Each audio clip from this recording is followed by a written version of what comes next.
Le sang coulait encore de ma tempe quand j'ai entendu le craquement sinistre de mes os se brisant contre le pavé humide de la Seine. Mon mari, ce porc aux yeux froids, se penchait sur moi avec un sourire victorieux, murmurant « Adieu, chérie, tu n'as plus ta place nulle part. » Et puis, le noir absolu au pas de lumière, pas de tunnel, juste l'écho de ses rires et le froid mordant de l'eau qui m'engloutissait enfin. Mais au lieu du néant éternel, une chaleur familière m'a enveloppé, comme un drap de soie usé.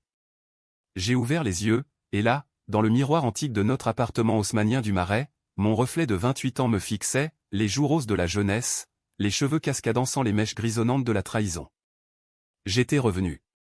Pas au paradis, non en enfer, mais avec un billet de retour daté d'exactement 3 ans avant ma chute. Le cœur battant comme un tambour de la Bastille, j'ai palpé ma police, sentant le pouls vif sous mes doigts.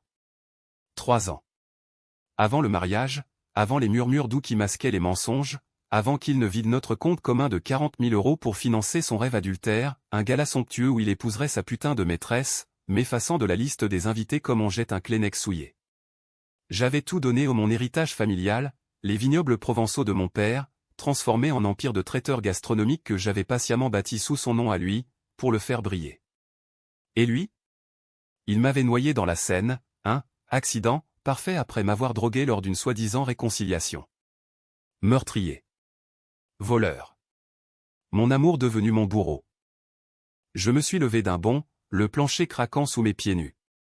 Paris bruissait dehors, le même Paris de 2022, avec ses klaxons impatients et l'odeur de croissants frais montant des boulangeries. Mais cette fois, je n'étais plus la femme naïve qui signait des chèques les yeux fermés.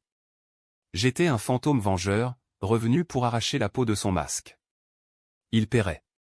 Oh, il paierait cher avec ses illusions, son orgueil, et peut-être un peu de son sang précieux. Les premiers jours après mon réveil ou plutôt, ma résurrection en furent un tourbillon de désorientation et de fureur contenue. J'étais revenu dans notre appartement du 5e arrondissement, ce nid d'amour factice au plafond haut et aux moulures dorées, où chaque meuble portait l'empreinte de nos disputes étouffées.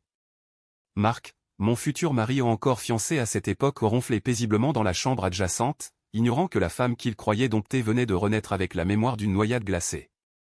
Je me suis glissé dans la salle de bain, verrouillant la porte d'une main tremblante. L'eau du lavabo coulait, froide et claire, comme pour laver les fantômes de mon passé. Dans le miroir, mes yeux verts, héritage de ma mère normande, brillaient d'une lueur nouvelle, pas de larmes, plus jamais. J'ai fouillé les tiroirs, trouvant le petit carnet noir où j'avais noté, dans ma vie précédente, les premiers signes de sa trahison. Des dates, des numéros de téléphone, des virements suspects. Tout était là, intact, attendant d'être exhumé. Camille, tu es debout? Sa voix, suave et ensommeillée, a filtré à travers la porte. Mon estomac s'est noué. Marc Duval, l'avocat ambitieux au charme irrésistible, avec ses cheveux châtains impeccables et son sourire qui faisait fondre les jurys. Dans ma première vie, j'avais succombé à ce mirage, vendant mon âme pour un homme qui collectionnait les conquêtes comme des trophées. Mais maintenant? Je le voyais pour ce qu'il était, un serpent lové dans la soie. Oui, chérie. Juste un peu d'insomnie, ai-je répondu, modulant ma voix pour qu'elle sonne douce, vulnérable le rôle que j'avais perfectionné. J'ai ouvert la porte, le trouvant torse nu, adossé au chambranle, avec cette pose faussement décontractée. Ses yeux bleus m'ont balayé, possessif. Viens te recoucher. On a une grosse journée demain, la dégustation pour le gala. Le gala. Le mot a claqué comme un fouet. Dans 3 ans, ce serait son triomphe, une cérémonie fastueuse au château de Versailles loué à prix d'or, avec un traiteur d'exception fourni par notre entreprise, que j'avais fondée avec l'héritage de mon père. 40 000 € détournés de notre compte pour payer les avances, et moi, rayé de la liste comme une erreur de casting. Sa maîtresse, Élise, une rédactrice de mode aux lèvres pulpeuses et aux ambitions voraces, porterait ma robe de mariée, taillée sur mesure par mes soins. Et moi? J'aurais fini au fond de la Seine, un suicide maquillé en dépression. Bien sûr, ai-je murmuré, effleurant son bras d'un geste complice. Mais intérieurement, je bouillonnais. Ce soir-là, tandis qu'il dormait, j'ai ouvert mon ordinateur portable. Mot de passe inchangé, amour éternel. Pathétique. J'ai accédé au compte bancaire. Les 40 000 € étaient encore là, intacts. Pas pour longtemps. J'ai initié un transfert discret vers un compte offshore que j'avais créé en secret, dans ma vie précédente, juste avant de découvrir la vérité. Mais cette fois, je n'attendrai pas. J'allais semer le chaos, goutte à goutte.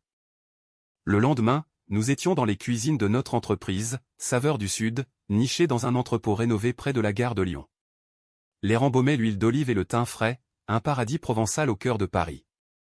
Mes employés fidèles, eux, contrairement à lui, s'affairaient autour des fourneaux, testant des amuse-bouches pour le futur gala. Marc, en chemise sur mesure, jouait l'hôte charmant, complimentant les cuisiniers comme s'il avait inventé la gastronomie française. Camille, ma muse, goûte ça, a-t-il dit, me tendant une cuillère de velouté de foie gras infusé au cognac. Ses doigts ont frôlé les miens, un geste possessif qui, autrefois, m'aurait fait frissonner. Maintenant, il me donnait la nausée. J'ai souri, avalant la bouchée. Délicieuse. Mais empoisonné par l'idée de ce qu'il en ferait, un festin pour son adultère. Parfait, ai-je répondu. Puis, à voix basse, pour lui seul, Marc, j'ai repensé à l'héritage de papa. Les parts de l'entreprise, je crois qu'il est temps de les officialiser. À mon nom. Son sourire s'est figé une fraction de seconde, imperceptible pour quiconque d'autre. Mais moi, je l'ai vu, le serpent qui dresse la tête. Bien sûr, chérie. Tout ce que tu veux. On en parle avec l'avocat la semaine prochaine. Mensonge. Dans ma première vie, il avait retardé les papiers jusqu'à ce que je signe tout à lui, arguant d'un amour inconditionnel. Résultat, après ma mort, il avait hérité de tout, vendant l'entreprise à un concurrent pour un pactole. Je me suis détourné, feignant d'ajuster un plateau de fromage. En réalité, j'appelais mentalement mes avocats aux ceux que j'avais engagés en secret hier soir. Les actes étaient déjà en cours, transfert des parts majoritaires à mon nom unique. Ils ne le sauraient pas avant qu'il soit trop tard. Et le château de Versailles? Mon père avait des connexions, un coup de fil, et le bail serait à mon nom aussi. Dommage, Marc. Tu as volé mon argent, mais tu ne voleras pas mon empire. Les semaines suivantes furent un balai de duplicité. Par jour, j'étais la fiancée idéale, riant à ses blagues lors des dîners mondains au Fouquet's, portant ses cadeaux ostentatoires, un collier de perles qui, je le savais, provenait d'un autre compte volé. Par nuit, j'étais l'araignée tissant sa toile. J'ai engagé un détective privé, un ancien flic corse au regard d'acier, pour suivre Élise. Les photos arrivaient, elle et Marc, enlacés dans un hôtel discret de Montmartre, riant de « la pauvre Camille, si naïve ». J'ai archivé chaque cliché, chaque message intercepté. Preuve pour le divorce? Non. Pour la ruine. Un soir de pluie battante, alors que Paris se noyait sous un déluge automnal, Marc est rentré tard, imprégné d'un parfum de jasmin, le sien à elle. Il s'est effondré sur le canapé, un verre de Bordeaux à la main. Le gala avance bien. Versailles nous attend. Ce sera légendaire. J'ai versé du vin pour moi, m'asseyant à ses côtés. Et moi? J'aurai une place d'honneur, n'est-ce pas? Il a ri, un son creux. Évidemment. À moins que, il a hésité, puis, tu sais, avec ton tempérament. Peut-être vaut-il mieux que tu restes en coulisses. Pour éviter les scènes. Le premier coup. Déjà, il me reléguait. Dans ma vie passée, j'avais ri, avalé la pilule. Cette fois, j'ai senti la rage monter, acide. Mon tempérament? Tu veux dire ma passion? Celle qui t'a permis de briller? Ses yeux se sont rétrécis. Ne commence pas, Camille. C'est pour nous. Pour notre avenir. Notre avenir. Le sien, plutôt. J'ai souri, levant mon verre. À notre avenir, alors. Qu'il soit inoubliable. Tandis qu'il buvait, ignorant le léger sédatif que j'avais glissé dans sa coupe au juste assez pour qu'il dorme profondément, j'ai fouillé son téléphone. Bingo, un dossier crypté, projet, pour Élise. Plan du gala, budget gonflé, et un virement de 10 000 € déjà parti vers un traiteur concurrent. Il me volait sous le nez, préparant le terrain pour me discréditer. J'ai effacé les traces, plantant une graine de doute, un faux message de moi à un employé, suggérant un sabotage. Laisse-le se méfier de lui-même. Bientôt, les premiers craquements. Lors d'une réunion avec les investisseurs, Marc a présenté les comptes. Saveurs du Sud prospérait, mais j'avais discrètement gonflé les frais, rendant les marges suspectes. Un actionnaire, un vieux provençal au nez rouge, a froncé les sourcils. Duval, ces avances pour Versailles elles sortent d'où? Marc a balbutié, son charme fissuré. De nos réserves personnelles. Camille et moi, unis dans l'aventure. J'ai hoché la tête, innocente. Mais intérieurement, je jubilais. Les 40 000? Ils étaient à moi, maintenant, sécurisés. Et le traiteur? J'avais un joker, mon cousin, chef étoilé à Arles, prêt à reprendre le flambeau si je claquais des doigts. La tension montait, comme un thriller de Chabrol. Marc rentrait plus tard, irritable, accusant le stress. Tu changes, Camille. Tu es distante. Peut-être que je te vois enfin clairement, ai-je répliqué un soir, lors d'une dispute feinte. Il m'a giflé la première fois dans cette vie, mais pas la dernière dans l'ancienne. Sa main a sifflé, ma joue a chauffé. Au lieu de pleurer, j'ai ri. Un rire froid, qui l'a fait reculer. Qu'est-ce qui t'arrive, a-t-il murmuré, apeuré. Rien. Juste l'amour, Marc. Le vrai. Cette nuit-là, seul dans le lit, j'ai tracé les plans. Le gala approchait dans 2 ans, j'avais du temps. Mais je ne poindrai pas. D'abord, isoler Élise. Ensuite, saboter les finances. Enfin, le coup de grâce, lors de la cérémonie, quand il prononcerait ses vœux menteurs, je ferais tomber le ciel sur sa tête. Paris, ma ville bien-aimée, serait le théâtre de ma vengeance. Et Marc? Il regretterait le jour où il m'a rayé de sa liste. Les mois suivants s'étirèrent comme un vin trop tannique, âpre et révélateur. J'avais repris le contrôle de « Saveurs du Sud » avec la subtilité d'une espionne de la DGSE, modifiant les statuts en douce pendant que Marc se pavanait dans les tribunaux. Les employés, sentant le vent tourner, se ralliaient à moi, la patronne aux idées folles, celle qui transformait les ratés en plats d'exception. Madame Laurent, disait-il maintenant, omettant le nom de Duval. Mon nom de naissance, celui de la vigneronne qui avait bâti cet empire sur les collines de Provence.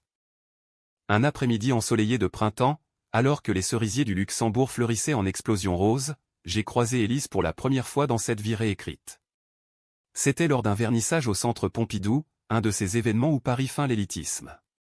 Marc m'avait traîné là, son bras autour de ma taille comme une chaîne dorée. Et elle était là, perchée sur un tabouret, robe rouge s'enfendant jusqu'à la cuisse, riant à une blague d'un galeriste bedonnant. Nos regards se sont croisés. Ses yeux, d'un brun chaud comme le chocolat amer, se sont plissés en une curiosité feinte. Oh, tu dois être Camille. Marc m'a tant parlé de toi. La femme derrière le succès. Derrière. Le mot a piqué comme une épine. Dans ma première vie, j'avais souri, serré sa main manucurée. Cette fois, j'ai serré plus fort, sentant ses os fins sous ma poigne.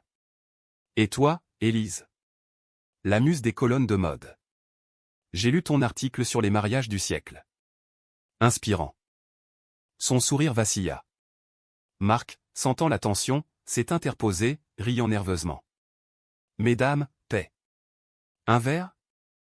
Plus tard, dans la voiture qui nous ramenait rue des Francs-Bourgeois, il a explosé. Qu'est-ce qui t'a pris? Tu l'as presque brisé. Brisé? Comme tu l'as fait avec moi, ai-je rétorqué, la voix basse, venimeuse. Il a freiné sec, la Renault slalomant sur les pavés mouillés. De quoi tu parles?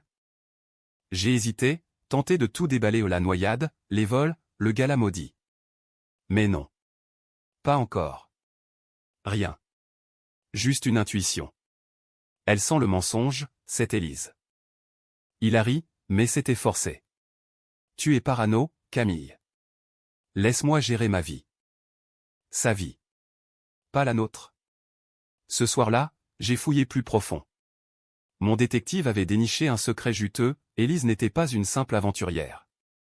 Elle avait un passé et une plainte pour escroquerie classée sans suite, à Lyon, où elle avait ruiné un ex en vendant des montres falsifiées comme authentiques. Mieux, elle était mariée, encore, à un banquier falot qui payait ses factures sans poser de questions. Un appel anonyme à ce mari, et les fissures s'élargiraient. Mais la vraie bombe, c'était le mien. Marc avait un frère, un jumeau fraternel, Antoine, cadre chez BNP Paribas, qui blanchissait de l'argent pour des clients douteux. Dans ma vie passée, j'avais découvert les liens trop tard, après avoir signé des cautions aveugles. Cette fois, j'ai contacté un journaliste d'investigation au Monde, une femme acérée nommée Sophie, qui dévorait les scandales comme des escargots à l'ail. J'ai des infos sur Duval. Intéressé? Les premiers articles sont sortis discrètement, soupçons de blanchiment dans les cercles parisiens. Pas de nom, encore. Mais Marc a pâli en les lisant au petit déjeuner, son croissant à moitié mâché. C'est ridicule. Qui oserait? Peut-être quelqu'un qui sait, ai-je dit calmement, beurrant ma tartine. Ses yeux m'ont transpercé, suspicieux. La graine était plantée. Pourtant, la trahison s'approfondissait. Lors d'un week-end à Deauville son idée, pour raviver la flamme, il a disparu une après-midi entière. Je l'ai suivi, louant une Vespa anonyme. Il était dans un café en bord de mer, avec Élise, planifiant le gala comme si j'étais déjà un cadavre flottant. Elle signe les papiers la semaine prochaine, disait-il. Tout à moi.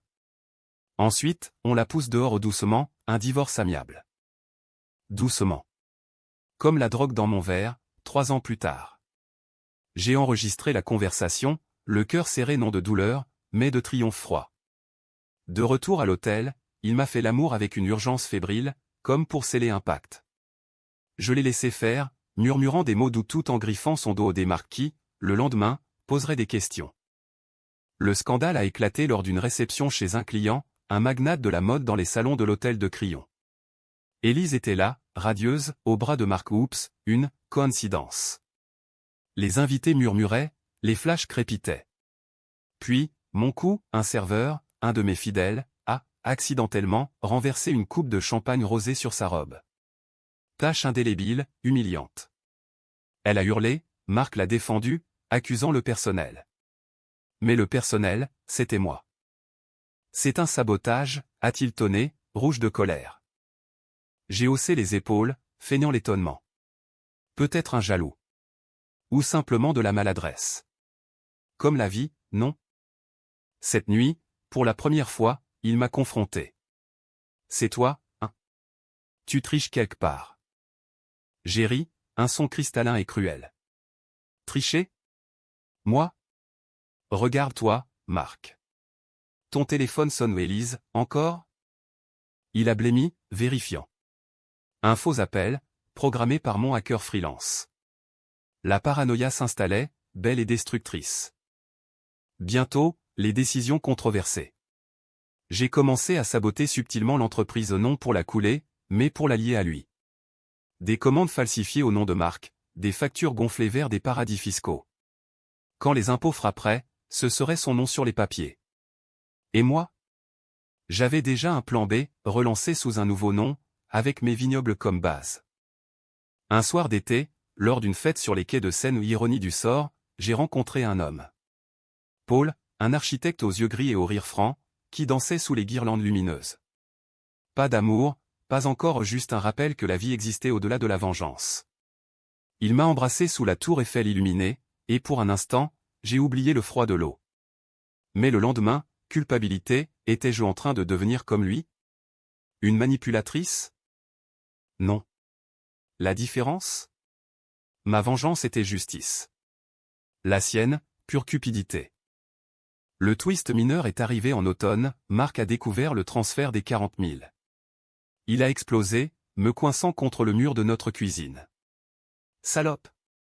C'est mon argent. Pour nous.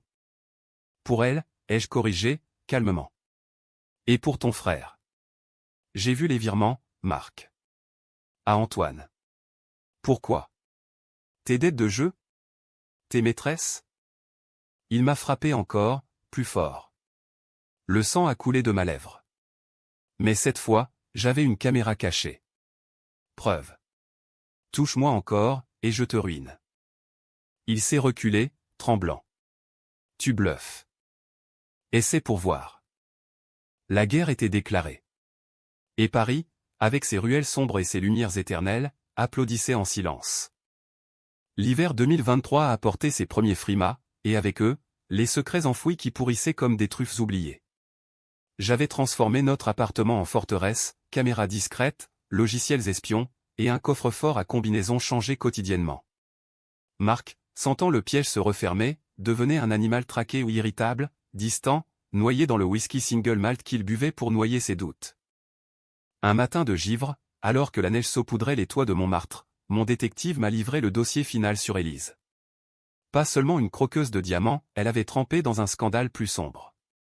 À l'université, elle avait accusé un professeur d'harcèlement pour couvrir son propre plagiat à un article volé, passé au monde comme sien. Pire, Marc le savait. Un email daté d'il y a 6 mois, « Ma chérie, ton passé est effacé. Comme Camille le sera bientôt. » Effacé. Le mot m'a hanté toute la journée, alors que je supervisais une commande pour un banquet au Louvre. Les cuisiniers pilaient des herbes avec fureur, ignorant que leur patronne mijotait une soupe plus amère. J'ai décidé, il était temps de réveiller les fantômes d'Élise. Un appel anonyme à l'ex-mari, depuis une cabine près de la Bastille. Votre femme trompe avec un avocat. Et elle vous plume encore. Regardez son compte, des retraits pour un gala à Versailles. Sa voix, brisée, a murmuré un merci. 2 jours plus tard, le mari a débarqué à la rédaction où travaillait Élise, hurlant des vérités nues devant ses collègues. Photo volée par mon homme, publiée sur les réseaux sociaux, Élise en larmes, maquillage ruiné, titrant « La muse de la mode, une arnaqueuse en talons aiguilles ». Le Monde a relayé, Sophie en tête. Marc a paniqué, me confrontant au dîner. C'est toi. Tu as fouillé. J'ai posé ma fourchette, un steak au poivre fumant devant moi. Fouillé? Non, chérie. Le karma, peut-être. Ou tes choix. Il a renversé la table, assiette volant comme des frisbees. Tu vas me détruire. Pourquoi? Une jalousie mesquine. Mesquine? J'ai ri, ramassant un éclat de porcelaine. Tu m'as tué, Marc. Noyé. Volé. Et maintenant, tu pleurniches? Les mots ont échappé, un lapsus de ma fureur. Ses yeux se sont écarquillés. Tu quoi? J'ai couvert, feignant la crise de nerfs. Un cauchemar. Récurrent. Toi, me poussant dans l'eau. Il a pâli, reculant. Paranoïa? Ou intuition? Peu importe. Le doute l'empoisonnait. Les décisions controversées s'enchaînaient. Pour sauver les apparences, j'ai accepté une thérapie de couple, chez un psy branché du 7e. Là, j'ai déversé des demi-vérités, mais, insécurité, c'est, absence. Le psy, un barbu freudien, hochait la tête. Marc serrait les poings. Mais en sortant, il m'a glissé, si tu continues, je te jure, je te brise. Brise-moi, ai-je pensé. Essaie. Le vrai poison, c'était le secret familial. Mon père n'avait pas seulement laissé des vignobles, un testament caché, stipulant que si je mourais, suspectement, tout revenait à une association caritative anticorruption. J'ai exhumé le document, le confiant à mon notaire. Marc, flairant quelque chose, a tenté d'y accéder. Échec, alarme silencieuse, police alertée pour intrusion. Pas d'arrestation, mais un rapport. Son nom, souillé. Côté finance, le vol des 40 000 € prenait tournure. J'avais gelé les comptes communs, prétextant un audit. Les investisseurs, sentant l'odeur de roussi avec les articles sur Antoine, se retiraient. Saveur du Sud, vacillait, mais c'était mon plan, la laisser couler sous son nom, tandis que je lançais, Héritage Provençal, une marque éco-responsable avec Paul comme partenaire. Paul, qui devenait plus qu'un amant, un allié, avec ses connexions architecturales pour redésigner le château à mon nom. Le chaos trao-mineur a surgi lors d'une dégustation privée au Ritz. Élise, malgré le scandale, s'est pointée, vindicative, accusant publiquement Marc de l'avoir abandonné. Il m'a promis le monde, et maintenant, il joue les maris parfaits. Les flashs ont crépité, le gratin parisien murmurant. Marc, livide, m'a traîné dans une alcôve. Aide-moi. Dis-lui que c'est faux. J'ai souri, sereine. Pourquoi? Laisse-la chanter. C'est sa voix, après tout. Il m'a plaqué contre le mur, souffle chaud. Tu veux ma ruine? Non. Ta justice. Cette nuit, il a tenté le premier coup bas, un faux témoignage anonyme à la police, m'accusant de détournement. Mais mon avocat, une tigresse du barreau, l'a démonté en 24 heures. Contre-attaque, plainte pour violence conjugale, avec photo des Bleus. Paris bruissait de rumeurs. Les Duval se déchirent, titraient les tabloïds. Marc, acculé, a cherché une issue, un voyage d'affaires à Genève, pour rencontrer Antoine. J'ai piraté son vol au retard artificiel, bagage perdu. Bloqué à l'aéroport, il a appelé, suppliant. Camille, je t'en prie. On repart à zéro. Trop tard. J'ai raccroché, regardant la Seine couler en contrebas depuis mon balcon. L'eau scintillait, innocente. Mais je connaissais son appel. Le twist, j'ai découvert que Marc n'était pas seul dans la trahison. Mon meilleur ami, Julien, un sommelier de l'entreprise, était son confident et l'amant d'Élise. Un trio infernal. J'ai confronté Julien lors d'une livraison nocturne, couteau à huître en main. Traître. Pourquoi? Il a bafouillé, Marc m'a promis une part. L'argent c'était pour nous tous. Nous tous. J'ai ri, amer. Sors. Et emporte ton poison. Il est parti, mais pas sans menace, il te tuera, Camille. Comme prévu. Prévu. Le mot a gelé mon sang. Ils avaient planifié ma mort depuis le début. La vengeance s'intensifiait. J'ai leaké les emails à Sophie, preuve du blanchiment, de l'adultère, du vol. Le Monde a titré « L'Empire Duval, corruption et cœur brisé ». Marc, ruiné, a fui chez son frère. Mais Antoine était déjà en garde à vue. Seul, il m'a appelé. « Camille, je suis désolé. Reviens. » « Non, ai-je dit. Viens au gala. On finira là-bas. » Le piège se refermait. Et moi, j'étais la toile d'araignée. L'année 2024 a filé comme un TGV en panne, freinant sur les rails de la décadence. Saveur du Sud, agonisait, saigné par les procès et les boycotts. Marc, réduit à un avocat freelance au costume froissé, squattait un studio miteux près de Belleville, loin des lumières du Marais. Élise avait fui à Cannes, poursuivie par son ex, Julien, licencié, servait des cafés dans un bistrot anonyme. Et moi? J'avais renaissé sous « Héritage provençal », un triomphe éco-chic qui ravissait les bobos du 11e. Paul, Montroc, gérait les expansions, nouveaux locaux à Lyon, partenariat avec des chefs Michelin. L'amour?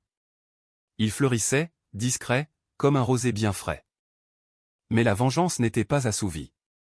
Le gala approchait le 15 juin 2025, 2 ans pile avant ma mort originelle. Marc l'avait maintenu, par orgueil suicidaire, une « fête de fiançailles » avec Élise, au château de Versailles, financée par des prêts usuraires. Il m'avait invité, par courrier formel, pour clore en beauté. Clore. Ironie. J'ai accepté, RSVPED avec un smiley. En coulisses, je tissais, le bail du château était à mon nom, via un trust familial. Le traiteur? Mes équipes infiltrées, prêtes à obéir à un signal.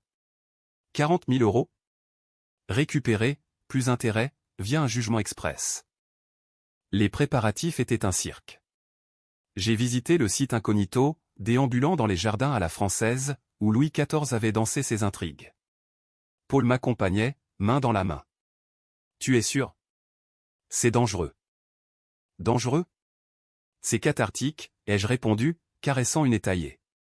Mais au fond, le doute rongeait, et si je devenais le monstre? Mes actes, les fuites, les sabotages causaient des ruines. Des familles brisées, comme la mienne l'avait été. Non. Justice, pas pitié. Le jour J-1 mois, le coup controversé, j'ai drogué Marc. Pas pour tuer un laxatif puissant, lors d'un dîner de réconciliation, que j'avais forcé. Il a passé la nuit aux toilettes d'un hôtel, vomissant ses tripes, tandis que je copiais ses clés numériques. Accès total, invitation falsifiée, liste des invités modifiée. J'ai ajouté des noms, journaliste de Libération, un procureur anticorruption, même l'ex-mari d'Élise. Craquement, Élise a appelé, hystérique. Il y a des fuites. Le château annule. Non, ai-je menti. Juste des ajustements. Sois belle. Le jour du gala, Paris étouffait sous une canicule biblique. J'ai enfilé une robe noire, coupée comme une lame, cheveux relevés en chignon sévère. Paul m'a embrassé, sois prudente. Versailles scintillait, à les illuminer de torchers, orchestre swingant du jazz manouche. Les invités arrivaient, élite parisienne, strass et paillettes masquant les vis. Marc, en smoking impeccable, escorté Élise, radieuse en blanc en ma robe, volée dans mes archives. Je suis entré comme un spectre, saluant de la tête. Murmure, Camille Laurent? La veuve vengeresse? Les rumeurs avaient pris. Marc m'a vu, blêmissant. Tu ici? Invité. Rayé de ta liste? Pas cette fois. Élise a sifflé, salope. Tu as tout gâché. Gâché? J'ai juste réécrit l'histoire. Le dîner a commencé, sous la galerie des glaces.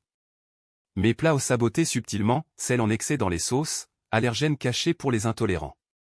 Éternuement, nausée discrète. Puis, le discours de Marc, ce soir, nous célébrons l'amour vrai. Élise, ma lumière? Lumière qui vacille quand le procureur s'est levé.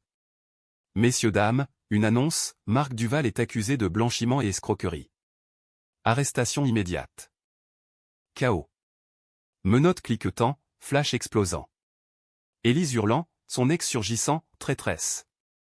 Julien, serveur ce soir-là, renversant une soupière sur Marc. Accident? Mon ordre. Mais le clou, j'ai pris le micro. Mes chers invités, ce gala était financé par un vol, 40 000 € de mon entreprise. Et le lieu? À moi. Le traiteur?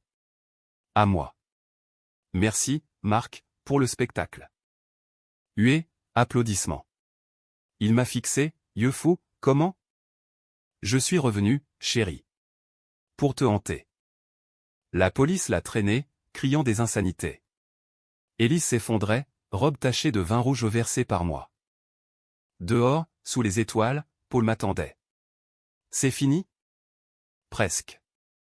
Twist approchant. Dans la confusion, un appel, mon notaire. Madame, le testament de votre père activé. Mort suspecte? Non, mais une clause, trahison prouvée, tout à vous. Double. Mais le vrai twist, Marc, en cellule, avait un dernier atout. Un enregistrement de ma confession, ce soir d'hiver. Tu m'as tué. Preuve de folie? Ou de meurtre planifié? La nuit s'achevait en apothéose. Vengeance, douce comme un macaron empoisonné. L'aube se levait sur Versailles comme un verdict, rosé sur les parterres, air chargé d'odeurs de terre mouillée et de scandales fanés. Les invités s'égaillaient, téléphone collé à l'oreille, tweetant l'effondrement des Duval en hashtag viraux, Galaguette, Vengeance Laurent. Les flics embarquaient Marc, menottes luisantes sous les projecteurs, son smoking déchiré comme son empire. Élise, effondrée sur les marches du Grand Canal, sanglotait dans les bras de son ex, qui ricanait, bienvenue au club des ruinés, ma chère. Je les ai observés depuis une fenêtre haute, verre de champagne à la main, un dôme Pérignon volé à leur cave. Paul m'a rejointe, son bras autour de ma taille. Tu as gagné, Camille. Lâche prise. Gagné? Le mot sonnait creux.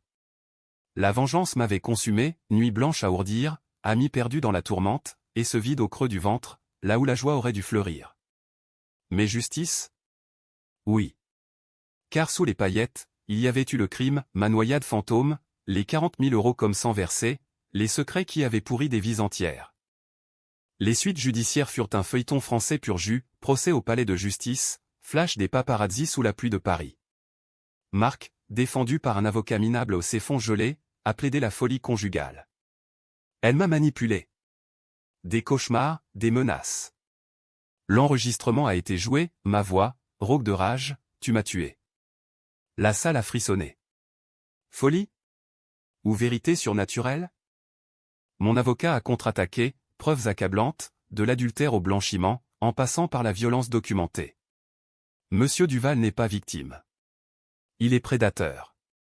Témoignage de mes employés, de Sophie le journaliste, même de Julien, repentant, il planifiait tout. La mort de Camille pour l'assurance. Assurance. Le twist final, dans ma vie passée, il avait souscrit une police à 1 million d'euros, payable, à accident. Motif parfait pour la scène. Le verdict, 20 ans ferme pour fraude et tentative de meurtre. Oui, ils avaient requalifié l'intention. Élise, complice mineure, 5 ans avec sursis et déchéance professionnelle. Antoine, le frère, 10 ans pour blanchiment. Et moi? Absoute, mais marqué. Le Monde titrait, la résurrection de Camille Laurent, vengeance ou renaissance? Les mois suivants, j'ai reconstruit. Héritage provençal, explosait, boutique à New York, livre de recettes best-seller. Les vignobles de mon père, florissants, produisaient un rosé baptisé, Phénix, étiquette dorée, note de revanche et de baie sauvage. Paul et moi, nous avons emménagé dans une maison en Normandie, près de la mer, loin des pavés parisiens.